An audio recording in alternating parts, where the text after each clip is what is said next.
πούμε και λέμε. Να δείξουμε και οδηγίες χρήσεως για το ψαλιδοχέρι. Το κλαδευτήρι δηλαδή ουσιαστικά. Το κλαδευτήρι μπορούμε να το χρησιμοποιήσουμε με τις δύο μπαταρίες, τη μεγάλη και τη μικρή, απευθείας. Αλλά επειδή είναι μια κουραστική δουλειά όλη μέρα να κλαδεύεις, άρα είναι ένα από τα μετρημένα μηχανήματα τα οποία τι κάνει αυτή την πατέντα. Κουμπώνουμε εδώ πέρα, έχει το καλώδιο και έτσι το βάζουμε την μπαταρία στη τσέπη μας. Στην ειδική θικούλα που έχει το βάζουμε εδώ πέρα, ώστε να κουβαλάμε κάτι πιο λίγο. Τώρα πώς ανοίγει? Με το που κουμπώσουμε την μπαταρία, είτε εδώ είτε εκεί, δεν έχει σημασία, πατάμε το κουμπάκι το on-off που έχει εδώ πέρα. Ανάβει εδώ η ένδειξη πόσο μπαταρία έχουμε και πλέον είναι έτοιμο για χρήση. Θέλει να το ξεκλειδώσεις κάπως. Μην νομίζετε ότι ξέρω κι εγώ, τώρα μαζί το δοκιμάζουμε. Το κλείσαμε, το ξανανοίγουμε. Κάτι πατάς δύο φορές, διπλή φορά για να ξεκλειδώσει ουσιαστικά, μην κατά λάθος είναι κάπου και πατηθεί και κόψει κανένα χέρι. Άρα τώρα είναι έτοιμο για εργασία. Ουσιαστικά τι γίνεται?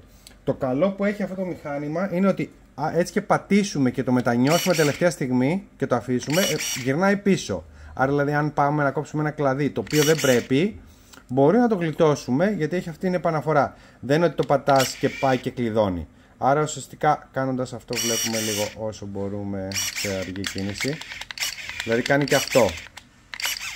Αν το αφήσουμε γρήγορα επανέρχεται πίσω χωρίς να κόψει το κλαδί. Άρα όταν θέλουμε να κόψουμε κάνουμε αυτό συνέχεια. Οκ. Είναι αρκετά γρήγορο.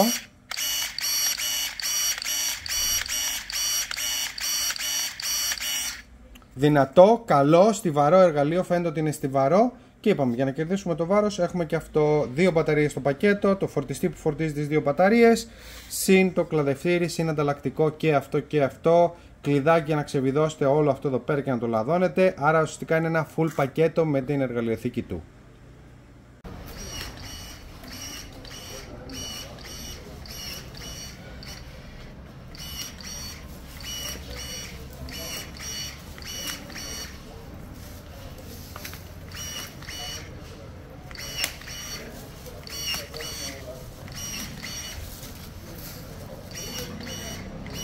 Είναι αρκετά γρήγορο.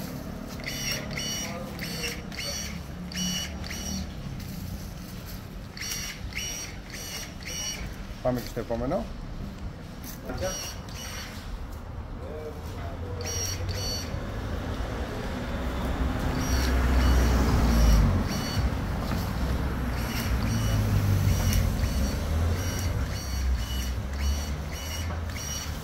Αυτό.